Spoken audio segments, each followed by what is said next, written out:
আমাদের যে এই বর্তমান দিনগুলো তোমরা দেখছো, এই বর্তমান সময়ে আমাদের জন্য এই এক একটা দিন কাটানো এক একটা বছরের সমান হয়ে যাচ্ছে। আমাদেরকে সবাই বলে এই বয়সে স্ট্রাগল করবে না তো কোন বয়সে স্ট্রাগল করবে। আসলে আমাদের স্ট্রাগল পিরিয়ডটা অনেক আগের থেকেই শুরু হয়েছে, যখন ক্যামেরা ছিল না তার আগের থেকে। কিন্তু ঠিক এইভাবে হাসি মুখে সব কষ্টের দিনগুলোকে পেছনে রেখে আমরা সব সময় আগেরটা নিয়েই চিন্তা করেছি। হ্যালো এভরিওয়ান, আমি বৃষ্টি, আমার ছোট্ট সংসারে অনেক অনেক ওয়েলকাম। আগের দিনকে তোমাদেরকে দেখিয়েছিলাম এই দিকটা কমপ্লিট করেছি, আজকে পুরো রান্নাঘরটাই কমপ্লিট করব। আসলে কালকে রাতে অনেক রাত অবধি কাজ করেছি, আজকে সকালবেলায় উঠে কিছু করতেই ইচ্ছা করছিল না। ঘুম এমন একটা জিনিস, ঘুম ঠিকঠাক না হলে সকাল দিক থেকে আর শরীর চলে না। প্রীতম অর্ক এদের না একটা খুব ভালো জিনিস আছে যে ওরা শুলেই না ঘুমিয়ে যায়, কিন্তু আমার আবার একটা অভ্যেস খুব খারাপ, যত রাতেই হোক বা যতই ক্লান্ত হয়ে যায় না কেন শুয়েই একদম ঘুমিয়ে যাব, এইরকম অভ্যেস আমার এখনো পর্যন্ত হয়নি। আর যেহেতু এই অভ্যেস আমার কোনোদিনই ছিল না, তাই আমাকে প্রচণ্ড পরিমাণে ঘুম নিয়ে ভুক্তভোগী হতে হয়।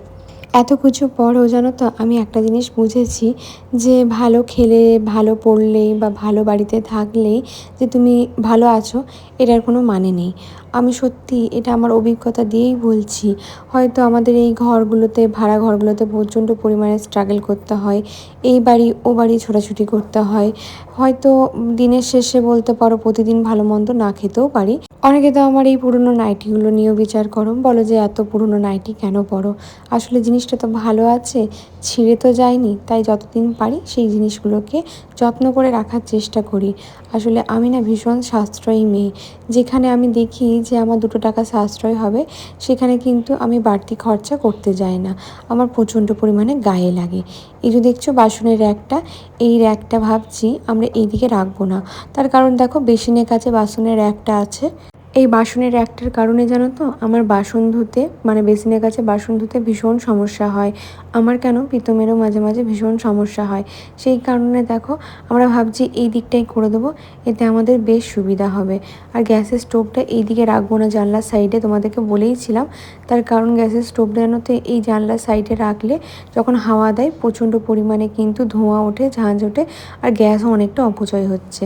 এই যে বাসনের র্যাকটা সুন্দর করে আমি এইদিকে ধুয়ে নিচ্ছিলাম। তোমরা সবাই আমাকে জিজ্ঞেস করো এত কিছু শরীর খারাপের পরও আমার শরীরে এত এনার্জি কোথা থেকে আসে। আসলে ঘরের সংসারে কাজ তো করতেই হবে, আর আমার না সংসার জিনিসটা বড্ড বেশি ভালো লাগে করতে। মানে গুছিয়ে একটু সংসার করব, ভালো থাকবো, ভালো খাবো, এইগুলোই চাওয়া পাওয়া। মানে আমার না ওই গয়না কিনবো, শাড়ি কিনবো, লোককে দেখাবো, লোককে জ্বলাবো, এই চিন্তা ভাবনা সত্যি আমার কোনো দিন ছিল না, না আমার ছোটো থেকেই নেই। সত্যি এই জিনিসটা আমার নেই। মানে লোককে দেখাবো, ভালো জামা পরবো, ভালো জুতো পরবো, লোককে জ্বলাবো, দেখ আমার কাছে এটা আছে তোর কাছে এটা নেই, এই জিনিসটা আমার সত্যি কোনো দিনই ছিল না, আর ঠাকুরের কৃপায় এখনও পর্যন্ত নেই। তো আমার মনে হয় যে আমি দিনের শেষে কেমন আছি না আছি সেটা 5টা মানুষ দেখলেও কি আর না দেখলেও কি, সেই তো নিন্দে করবে। তাই নিজের ভেতর থেকে ভালো থাকাটা খুবই দরকার। তো এখানে আমরা যে স্টিকারটা ছিল সেই স্টিকারগুলো এদিকেও চিটিয়ে নিচ্ছি। আমরা ভেবেছিলাম জানো তো এইটা করার পর যে হয়তো ভালো লাগবে না, কারণ উপরের দেয়ালটা ইয়েলো রয়েছে, আর এই দিকগুলো চেটাতে গিয়ে খুব একটা সুন্দর, মানে ভালো ফিনিশিংটাও আসবে না। তো ভেবেছিলাম জানলার এগুলো ফাঁকা থাকবে, কেমন একটা লাগবে। কিন্তু এই যে আমি একবার কিনেছিলাম এই জিনিসগুলো, মানে আমাকে না, আর ভেবেছিলাম হয়তো এগুলো দিয়ে সবটা হবে না, আমাকে পরবর্তীকালে হয়তো অর্ডার দিতে হবে। ওই আমার মাথার পেছনের সাইডটা দেখলে ভাবলাম হয়তো ওইটুকুই হবে, এর বেশি কিন্তু হবে না। তো আমি ওই ভেবেছিলাম যে হয়তো এই জিনিসগুলো আবার অর্ডার দিতে হবে। তো আমি প্রীতমকে বলেছিলাম যদি অর্ডার দিতে হয় তাহলে এই মাসে আর করব না কমপ্লিট রান্নাঘরের কাজটা, তাহলে আস্তে আস্তে যদি মনে হয় করব, এই দিকটা করে ছেড়ে দেবো। কারণ আমি না আর টাকা খরচা করতে পারছি না, কারণ প্রচুর টাকা খরচা হয়ে গেছে রীতিমতো। যারা শিফটিং করো বা কিছু করো তারা জানবে। দেখো এখানে সব ফেলে ফুলে রাখা আছে, আর এদিকে দেখো কাঁচি দিয়ে কেটে কেটে জানলার এই সাইডগুলো দেখলাম সুন্দরভাবে হয়ে যাচ্ছে। আমার এগুলো কেনা ছিল, এখন মাঝে মাঝে মনে হয় ভালো ছিল, হয়তো আগের থেকেই ঠাকুর জানতো যে এই বাড়িটাতে আমাকে আসতে হবে আর রান্নাঘরের এই অবস্থা থাকবে। মানে যাহা হয় যেন তো ভালোর জন্যই হয়। মাঝে মাঝে ভাবতাম যে ওই ঘরে যখন জিনিসটা কিনেছিলাম ভাবে আর ফালতু কেন কিনলাম, ঘরটা যখন ছেড়ে চলেই যাব। তারপরে দেখো এই ঘরে কি সুন্দর এগুলো জিনিসগুলো মানিয়ে গেল জিনিসটা দিয়ে। তো এই দিকটাতে যেন তো দেওয়ার কোনো ইচ্ছা ছিল না, কিন্তু এই দিকে প্রচণ্ড কিন্তু জল, মানে বলে না দেয়ালে জল শোক করে, সেই জল শোক করে জানো তো। আর প্রচণ্ড নোংরা, আমি তোমাদেরকে দেখাচ্ছি না। এই দিকটা করতে গিয়ে দেখো এখানে কাণ্ড ঘটিয়ে বসে আছে। এই যে এইখানটা কতটা স্টিকার নষ্ট করেছিল, কারণ এখানে ঠিকঠাক হয়নি। তারপরে আমি আবার ধরলাম, ধরে এই দিকটা কমপ্লিট করলাম। মানে পুরো জিনিসটাই আস্তে আস্তে আস্তে আস্তে জিনিসটা করতে হবে। তাড়াহুড়ো করলেই কিন্তু পুরো ব্যাপারটা ঘেটে হয়ে যাবে। তো দেখো তো কেমন লাগছে এই সাদা টাইলসের মতো এই ওয়াল স্টিকারগুলো দিয়ে। আমি জানি হয়তো অনেকেই বলবে যে ভালো লাগছে না বা অনেক কিছু, কিন্তু বিশ্বাস করবে না, সামনাসামনি যখন দেখছি রান্নাঘরটার মধ্যে বেশ একটা অদ্ভুত চেঞ্জ লাগছে। এই যে এই জায়গাটা দেখছো, এই জায়গাটা করতে গিয়ে অনেকটা প্রবলেম হয়েছে, মানে বলতে পারো এই জায়গাটাতে একটুখানি প্রবলেম ছিল। বললাম না তোমাদেরকে যে জলের শোক টোক এগুলো প্রবলেম আছে। তো কিছুতেই জানো তো আঠাটা আর চিটতে চাইছিল না। দেখো পুরো জায়গাটা ফেপে যাচ্ছিলো, মানে হচ্ছিল না, পুরো রান্নাঘরটা যেমন তেমন হলো, কিন্তু এই জায়গায় যেগুলোতে জলের শোক প্রবলেম ছিল সেই জায়গাগুলোতে কিন্তু চিটতে চাইছিল না। তারপরে আমরা ব্যবস্থা করে এই জায়গাটা ঠিকঠাক করলাম। আর এই কোণটাতে কেটে কেটে কিন্তু আমরা লাগাচ্ছিলাম, মানে সমান করে লাগাচ্ছিলাম। ঘরটা এমনিতেই না প্রচণ্ড ট্যাড়া ব্যাকা আছে, তো সেই কারণে ওই গ্যাপগুলো ভর্তি করছিলাম। তো আজকে আমাদের বৃষ্টি এই যে এগুলো করেছে, একদিন এগুলো করেছে, একদিন এগুলো, যেগুলো ফাঁক ফাঁক হয়ে যায় এগুলো অ্যাকচুয়ালি এই যে ভিডিও বানাচ্ছে আর আমারগুলো ভিডিও বানিয়ে দিচ্ছে না, জানো তো। লোকে ভাববে ওই একা সব করছে। অ্যাকচুয়ালি ফাঁক ফাঁকগুলো কারণ কি বলে দিই।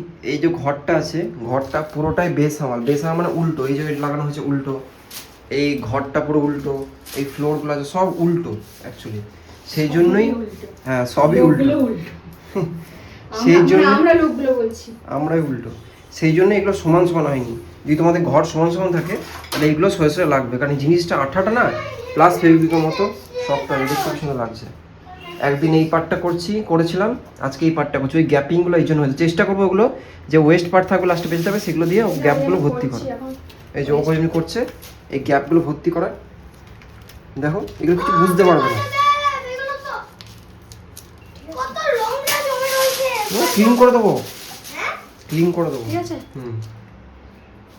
অনেকটা কাভার। এই যে এরকম করে ছোটো ছোটো জিনিসগুলো কাভার আপ দেয়। অ্যাকচুয়ালি ভাড়া তো খুব একটা ভালো করে আর করতে চাইছি না, যা করেছি আগে। হ্যাঁ যা গাল খেয়েছি, তারপরে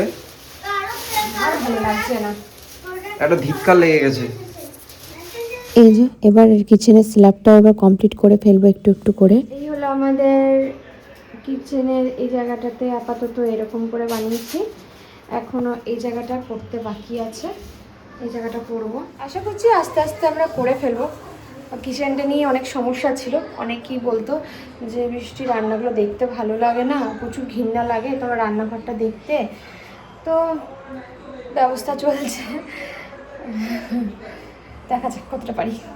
সব থেকে টাফ কাজ ছিল এই জায়গাটা। আসলে এই জায়গাটা এত পরিমাণে নোংরা ছিল, আগে যারা থাকতো বা জানি না আদৌ কেউ থাকতো কি না, তো দাদা এত পরিমাণে এই জায়গাটায় নোংরা করে থাকতো। তোমরা যখন এই ঘরটায় প্রথম এসলাম তখন দেখেছিলে কী পরিমাণে। তো এখানে ডেন্ডারের আঠা দিয়ে সুন্দর করে এই জায়গাটাতে ভাবছি স্ল্যাবটার মধ্যে আমরা একটুখানি স্টিকার চেটাবো। আমাকে অনেকে বলছে স্টিকার চেটানোর কি আছে, কেন একটু তো পেন্ট করে নিতে পারো। এই ঘরটাতে পেন্ট করলে কত খরচা হবে জানো, এইটুকু ঘরটার জন্যই। আর এটা তো বাড়িওয়ালাদের কাজ, আমরা কেন করতে যাব? আমরা তো সবসময় করছি, সব কিছুতেই স্যাক্রিফাইস করছি, কিন্তু আর বাড়িওয়ালারা কি আমাদের মানে প্রবলেমগুলো বুঝছে না। সেই দিনের শেষে যতই ওদের ঘরকে সুন্দর করে রাখি না কেন, লাস্টে আমাদেরকে কথা শুনতে হচ্ছে আমরা নাকি এই পারি না, আমরা ওই পারি না। আসলে বাড়িওয়ালাদের মন পাওয়া খুবই মুশকিল। না না, আমি সব বাড়িওয়ালাদের কথা বলছি না, কিছু কিছু বাড়িওয়ালারা আছে যতই করো ততই করে নিতে হবে ভাড়াটিয়াদের জন্য তারা কিন্তু ভাববে না। আবার এমনও বাড়িওয়ালা আছে যারা খুব ভালো হয়, ভাড়াটিয়ারা ভালো হয় না। তো সব কিছু মানুষ সব রকম মিলেমিশেই আছে। তো ওই যে আগের বারে যেমন এরকম করে চিটিছিলাম সেইভাবে চিটিছি, মানে চেটাচ্ছি আবার এদিকে। কিন্তু এদিকে একটা সমস্যা কী জানো তো, এদিকে আবার সিমেন্টের এই দিকটা করে প্রচণ্ড পরিমাণে ফাটা আছে। তো যাই হোক, আমি এই দিকটা সুন্দর করে ভালো করে এটা করে নিচ্ছি। মানে বলতে পারো ভালো করে বলতে এইদিকে আঠাটা সুন্দর করে না লাগালে, মানে অনেকটা ডিপ করে লাগাতে হয়েছে, আঠাটা না লাগালে ভালো করে চিটছিল না, কেন জানি না এই দিকটা না একটু প্রবলেমই আছে জলের প্রচণ্ড পরিমাণে। তো সেই কারণে দেখো দুটো করে লেয়ার দিয়েছি, জানি না কতদিন জিনিসগুলো ভালো থাকবে। তো আমাদেরকে বলছিলে এগুলোতে রং করে নিলে বেশি ভালো হতো, আমরা জানি রং করে নিলে ভালো হতো, কিন্তু আমরা নিজেরাও জানি না এরাই বা কতদিন আমাদেরকে থাকতে দেবে। কারণ ওই যে বললাম মুডের অনুযায়ী, বাড়িওয়ালাদের মুড অনুযায়ী সব কিছু ঠিক হয়।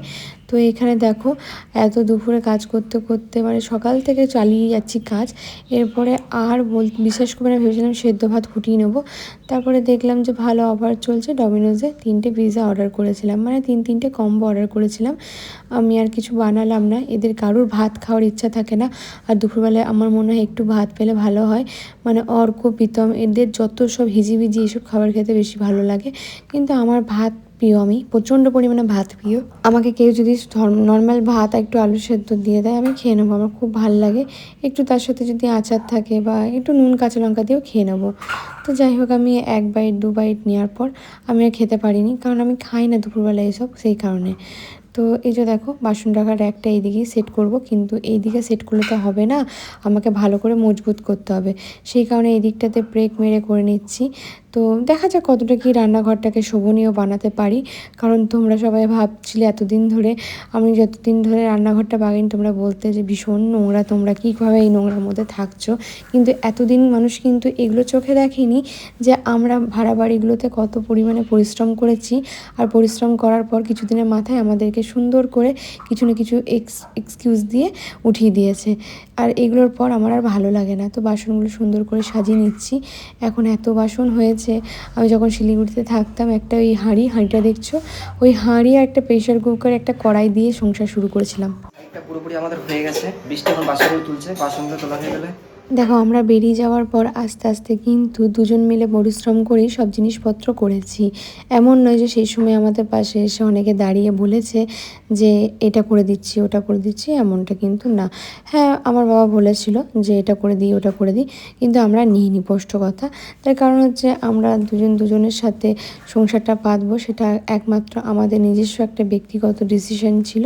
তো সেই কারণে কোন লজ্জায় বলবো বাবাকে যে বাবা তুমি আমাকে এটা করে দাও, আর বাবা যদি দেয়ও সেখানেও আমি বাবাকে বলেছি যে না কোনো দরকার নেই। তার কারণ হচ্ছে আমি করে নিতে পারবো। আমার মনে হয় জানো তো, পাশে একটা ভালো মানুষ থাকলে, একটা মনের জোর দেওয়ার মানুষ থাকলে সব কিছু করা সম্ভব হয়। আমি আগে যখন সংসার সাজাতাম সবাই বলতো এই কাছ থেকে ওর কাছ থেকে টাকা নিয়ে আমি এগুলো করি, হ্যান করি ত্যান করি, অনেক কথা শুনতে হয়েছে। কিন্তু এখন তো আমাদের মাথার উপর কেউ নেই, আমি এখন কি করে করলাম। দেখো আমি গর্ব করে বলছি না বা অহংকার করেও বলছি না, শুধু একটা কথাই বলছি, আমরা তো নিজেদের চেষ্টাই করছি বলো, আমাদেরকে তো কেউ করছে না। ফ্রিজ কিনলাম নিজেদের চেষ্টায়, এসি কিনলাম নিজেদের চেষ্টায়, সবই তো একটু একটু করে করছি। হয়তো মাথার ছাদটাও একদিন না একদিন করে ফেলতে পারবো, হয়তো মাঝে মাঝে ভাবি যে হয়তো পারবো না, হয়তো পারবো। দেখো বিশ্বাসটা তো ভেঙে যায় মাঝে মাঝে যে হয়তো পারবো না, তারপরে মনে হয় যে না ঠিকই পারবো। আমার গলার অবস্থা বুঝতে পারছো একটু বসে গেছে, তার কারণ আমার গলাটার অবস্থা খুবই খারাপ, তাই আস্তে আস্তেই ভিডিওগুলো দিচ্ছি। এই র্যাকগুলো আমি অনলাইন থেকে কিনেছিলাম, তোমরা দেখেছিলে। এই র্যাকগুলো যখন এই বাড়িতে সাজাতাম তখন তো এত কারিসাধ্য করতে হয়নি, কিন্তু এই ঘরে যখন সাজাতে গেছিলাম তখন দেখতাম এইগুলো না একদম ভালো লাগতো না। কিন্তু দেখো এই পেপারগুলো চেটানোর পর এই ঘরটা কিন্তু বেশ সুন্দর লাগছে, মানে আমার নিজেরও দেখে সুন্দরই লাগছে। এবার তোমরা জানিও কেমন লাগছে না লাগছে। তো আমি ভাবলাম তাহলে যখন আবার আগের মতো সুন্দর করে সাজিয়েছি রান্নাঘরটাকে, আবার সব কিছু সাজিয়ে রাখি। এই কোটোগুলো যদিও ফাঁকা হয়ে গেছিলো, তাই আমি কোটোগুলোর মধ্যে সব কিছু ঢেলে ঢেলে রাখলাম, এগুলোতে সব কিছু সুন্দর করে রাখা যায়। তো এই যে দেখো এই সাইডটা সাজানো হয়ে গেল। তারপরে ভেবেছিলাম এই সাইডের র্যাকগুলো রাখবো, তারপর দেখলাম যে না, গ্যাস ওভেনটা যেহেতু এখানে থাকবে আর এই দিকটা বেশি ভিচিকিচি করে লাভ নেই, এদিকে আর কিছু রাখবো না। এদিকে একটা বড় জায়গা আছে, এখানেই সব সুন্দর করে সাজিয়ে রাখবো। এই যে মিক্সার গ্রাইন্ডারটা আছে, তারপরে আমার আরও অনেক জিনিস ছিল যেগুলো না সত্যি বলতে আমাকে তুলে রাখতে হয়েছিলো, প্যাক করে রাখতে হয়েছিলো। এই দিকটা সাজানোর পর আমি সেগুলো সব বলছিলাম পেরে দাও, তো সেগুলো সব পেরে দিচ্ছিলো, সেগুলো সবই করে দিচ্ছিলো ও আমাকে হাতে হাতে পেরে দিচ্ছিলো, আর আমি সুন্দর করে জিনিসগুলোকে সাজিয়ে নিচ্ছিলাম। দেখবে রান্নাঘরে যেখানে আমাদের মেয়েদের সব থেকে বেশি সময় পেরোয়, সেই দিকটা সুন্দর করে সাজালে বেশ ভালোই লাগে। তোমরা আমাকে বলেছিলে যে ইডলির ব্যাটারটা কালকে যেটা বানিয়েছিলাম ইডলিটা, সেটাকে ব্যাটারটা আমি কোথায় রেখেছিলাম। তো আমি ব্যাটারটা বানিয়ে জানো তো সারা রাত বাইরেই রেখেছিলাম, একটু গরম অবস্থায় ফার্মেন্ট হলে জিনিসটা খেতে ভালো হয়, যত ফুলবে জিনিসটা তত ভালো খেতে হয়। না আমি ফ্রিজে রাখি না, যে এক্সট্রা ব্যাটারটা থাকে সেটা ফ্রিজে ভরে দিই, পরবর্তীকালে আবার ওটাকে বার করে করা হয়, এই আর কি। তো এখানে দেখছিলাম যে কেমন লাগছে না লাগছে, দেখলাম বেশ ভালোই লাগছে, কিন্তু কিছু একটা কমতি লাগছিলো। তো আমি বললাম যে ঠিক আছে, অসুবিধা নেই, আস্তে আস্তে সেই কমতিগুলোকেই আমি সুন্দর করে সাজিয়ে নেবো। তো দেখো বারবার করে এদিক থেকে ওদিক, ওদিক থেকে এদিক, আমি ওই জিনিসপত্র যতক্ষণ না মনের মধ্যে একটা শান্তি আসছে যে না এরকম করে সাজিয়ে ভালো লাগছে, ততক্ষণ যেন কেমন একটা লাগে। আমি দেখছিলাম মিক্সার গ্রাইন্ডারটা যদি উপরে কোথাও রাখা যায় তাহলে ভালো হবে। তারপর দেখলাম যে না, এত ভারী জিনিসটা কোথাও রাখা যাচ্ছে না। হ্যাঁ, ওই ছোটো যে আমার মিক্সার গ্রাইন্ডারটা ছিল সেটা অবশ্যই রাখা যেত, কিন্তু ওইটা না খারাপ হয়ে যাওয়ার পর ঠিকও করানো হয়েছে, বাট বাটিগুলোর থেকে একটু লিক হচ্ছে বলে আমি ওইটা এখন আর ব্যবহার করি না। তবে ওইটা পেরে ব্যবহার করে নেবো যে কোনো একটা দিকে। দেখো এবার ঠিকঠাক লাগছে, এতক্ষণ পর মনে হলো যে না এবার সব কিছু ঠিকঠাক লাগছে। ওই কেটেলটা ওই ভেতর দিকে রাখার পর না খুব একটা সুন্দর লাগছিল না। আমাকে বলেছে এই ছুরির সেটটার লিঙ্ক দিতে, সব কিছু তোমরা লিঙ্ক চাও, আমি দিয়ে দিই, অনেকে হয়তো পাও না, সেটা একটা প্রবলেম। তো তারপর দেখলাম যে এটা সুন্দর করে সাজিয়ে এরকম বাজে, খুব একটা বাজে লাগছিলো, তো সেই কারণে ওইখান থেকে সরিয়ে দিলাম ওটা। এই যে জানলাটা খোলা আছে, এই গ্যাস এইখানেই আগে কিন্তু আমার গ্যাসটা ছিল, এই গ্যাসের সমস্যায় কিন্তু মানে প্রচণ্ড পরিমাণে সমস্যা হতো গ্যাসটার কারণে। এই যে ব্রেডটা রেখে দিলাম এর মধ্যে, মানে সবই জিনিস ছিল সাজিয়ে রাখবার মতো জায়গা, বা মানে নোংরা লাগতো ওই কারণে সাজানো হতো না। তো এখানে সব বাকি জিনিসগুলোকে সুন্দর করে সাজিয়ে নিলাম, গ্রিন টি রাখা ছিল সবই। মানে এখানে আসার পর একটা জিনিস কী জানো তো, এই রান্নাঘরটাই শুধুমাত্র সাজানো হচ্ছিল না, এখনও অনেক কাজ এই ঘরটার বাকি আছে। তোমাদেরকে বলেছিলাম সেই সময় যে তাড়াহুড়ো করে ঢুকেছি, আর আমরা যেখানেই ঘর শিফট করি খুব তাড়াহুড়ো করেই ঢুকি জানো তো, এমন ফলস পয়েন্টে ফেলে দেয় সবাই, মানে এমন করে ব্যবহার করেন লাস্ট পজিশনটায়, তখন মনে হয় এই মানুষগুলোকে এতদিন আমরা ভালো ভাবতাম, এই মানুষগুলোকে এতদিন এত শ্রদ্ধা করতাম, এরকম জিনিসটা হয়। তো এই যে দেখো এইদিকে আমাদের যে গ্রসারি জিনিসগুলো আসে, তো এই কিচেনের জানো তো এই একটা দিক খুব ভালো, যেটার মধ্যে সব কিছু আমি সাজিয়ে রাখতে পারি, যেটা ওই বাড়িতে কিন্তু ছিল না। তোমরা আমাদেরকে হয়তো অনেকেই বলবে যে তোমাদের তো ক্যাবিনেট করে দেওয়া হয়েছিলো, তাহলে কেননা ক্যাবিনেট যতই করে দেওয়া হোক না কেন কোনো থাক ছিল না। মানে ক্যাবিনেটটা যদি ভেতরটা তোমাদেরকে দেখাতাম তাহলে বুঝতে পারতাম, মানে জাস্ট একটা পাতি প্লাই দিয়ে করে দিয়েছিলো। এবার কিন্তু অত্যধিক জিনিস রাখলে ওই জায়গাটা একটু নেমে যেত, তো সেই কারণে ভয়ে খুব একটা চাপ দিতে পারতাম না, বেশিরভাগ জিনিসই নিচে রাখা হতো। আমাকে অনেকে বলো না অর্ককে সাবু দাও, তুমি হয়তো মাঝে মাঝে দেখাও না, দেখো দেখো কত সাবু আছে, সেই সাবু ঢেলে ঢেলে রাখি। এই যে ছোলা, এখন আমি সবই মোটামুটি খাই, ছোলাটাও খাই, মানে খুব একটা বাইরের খাবার আমি খাই না, তো সেই কারণে যেগুলো ভিটামিন সেগুলো। আর এগুলো হচ্ছে ওষুধের কৌটো, এগুলো আমাকে দাদা দিয়ে পাঠায়, মা মাঝে মাঝে দিয়ে পাঠায়, তাই আমাকে আলাদা করে নতুন কিনতে হয় না। আমি যদি বা নিজস্ব একটা আলাদা কৌটো কিনেছি, কিন্তু সংসারে তো আরও অনেক কৌটো লাগে, তো সেই জিনিসগুলোই রেখেছি। আর এই যে সুন্দর করে সাজাচ্ছি, জিনিসগুলো দেখতেও সুন্দর লাগছে। এই দিকগুলো সব কিছু কিন্তু পর্দা দিয়ে দেবো, কিন্তু একটু সময় সাপেক্ষ নিয়ে করব। আজকে এত টায়ার্ড লাগছে, আসলে কালকে রাতে প্রায় 3টের কাছাকাছি, মানে যখন ভোরের পাখি ডাকছে তখন আমি ঘুমিয়েছি, প্রীতমরা ঘুমিয়ে গেছিলো কাজ টাজ করে, কিন্তু ভোরের আমার না একটুখানি ঘুম আসতে টাইম লাগছিলো, মাথায় অনেক রকম চিন্তা ভাবনা ঘোরে জানো তো আমার শোয়ার পর, তো সেই কারণে ঘুম আসতে চায় না। তো তারপরে আবার সকাল থেকে উঠে দেখতেই পাচ্ছ এই দিকটা লেগেছিলাম। তো আমাদের সব কিছু করতে করতে প্রায় পুরো ছুটির দিনটা নষ্ট বলতে পারো, পুরো ছুটির দিনটা শুধু কাজই করে গেলাম। মানে আজকে ছুটির দিন ছিল প্রীতমও কাজ করে গেল, আমিও কাজ করে গেলাম। মানে পুরো ছুটির দিনটা প্রায় 7টা যখন বাজে তখন আমরা একটুখানি রিল্যাক্স হয়েছিলাম, তারপরে কি আর শরীর চলে, আর কোথাও বেরোতে ইচ্ছা করলো না। এদিকে চিড়েটাও সুন্দর করে, মানে আমার কাছে জিনিসপত্র সবই আছে, কিন্তু সুন্দর করে সাজিয়ে রাখার জায়গা বলতে পারো, মানে পরিস্থিতিটা এতদিন ছিল না, সেই কারণে। তো আমাকে প্রীতম বলছে দেখ তো কৌটোগুলোতে রাখা যাবে, আমি বললাম সবই রাখা যাবে, কোনো অসুবিধা হবে না, এখন রাখো আপাতত, পরে তখন দেখা যাবে কোন জিনিসটা কোথায় খারাপ লাগছে, কোন জিনিসটা কোথায় ভালো লাগছে। তো এই যে দেখো সকাল থেকে শুরু করেছি, চুল এখনও স্নান টান কিচ্ছু হয়নি, জাস্ট পেটে দুটো খাবার দিয়ে আবার কাজগুলো করতে শুরু করে দিচ্ছি। আমাদের এই বাড়িতে আসা প্রায় 1 মাসের কাছাকাছি হলো, আর এই 1 মাস ধরে দেখো সব জিনিসপত্র কিন্তু প্যাকেটেই ভরা ছিল, কৌটোতে কোনো রকম রাখিনি। আমরা ভেবেছিলাম যেদিনকে রান্নাঘরটা বাগাবো, যদি বাগাই তাহলে তখন সেদিনকে কৌটোগুলো বার করে সব কিছু করবো। অনেকে বলে কেন করতে পারো না, আসলে দেখতেই তো পাচ্ছ আমাদের কোনো হেল্পিং হ্যান্ড নেই, আমাদের সাহায্য করারও লোক নেই। তো যা করি আমরা দুজন মিলে করি, এমন না যে নিজেদের সংসারে কাজ কামাই করে করি। আমি আমার সংসারে সবই কাজ করতে হয়, কাজ কামাই করে কোনো কিছু করা হয় না। প্রীতমকেও প্রীতমে কাজে যেতে হয়, তাহলে ছুটির দিনগুলো ছাড়া আমরা কবে করব বলো তো। আমাদের শরীরে এনার্জিও লাগছিল না, প্রচণ্ড খাটাখাটনিও হয়েছিল ঘর শিফটিংয়ের জন্য। শুধু খাটাখাটনি না, আরও মেন্টাল হ্যারাসমেন্টও হয়েছিলাম। তো সেই সব কিছু নিয়ে একটু কাটিয়ে উঠতে সময় লাগলো।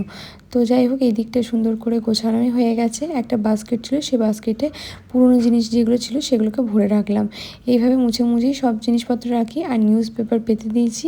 প্রথমে ভেবেছিলাম এইগুলোতে স্টিকার লাগিয়ে দেবো, তারপর দেখলাম না ভালোই রয়েছে, এই দিকগুলোতে আর স্টিকার লাগানোর কোনো দরকার নেই। আর আমি একটু বসে বসেই সব কিছু কাজ করছিলাম, কারণ আমার কোমরে একটুখানি দাঁড়িয়ে করতে গেলেই ভীষণ কোমরে ব্যথা করে। আর আজকে সকাল থেকে দাঁড়িয়ে দাঁড়িয়ে সব কিছু যেহেতু করছি, কোমরটা বেশ যন্ত্রণাই করছে বলতে পারো। দেখো ওই নোংরা রান্নাঘরটাকে আস্তে আস্তে আমরা মডেলার কিচেন বানিয়ে নিচ্ছি। এবার অনেকে বলবে মডেলার কিচেন কি জানো? হ্যাঁ, আমি জানি মডেলার কিচেন কি, কারণ সেই পরিস্থিতিতেও আমি থেকেছি। তাই আমাকে আর মডেলার কিচেন মানে জানাতে এসো না যে আমি জানি না বা কিছু। কিন্তু হ্যাঁ, আমি আমার নিজের হাত দিয়ে যতটুকু পেরেছি সংসারটাকে গুছিয়ে রাখার চেষ্টা করেছি। এবার তোমরা আমাকে জানিও যে কেমন লাগলো রান্নাঘরটা সাজানো। আমি তোমাদেরকে একদিন রান্নাঘরটা দেখাবো ভালো করে, কিন্তু যেটুকু দেখেছি তোমরা কিন্তু অবশ্যই জানিও কেমন লাগছে রান্নাঘরটা। সবাই ভালো থেকো, সুস্থ থেকো, আর সকলকে ভালো রেখো। টাটা।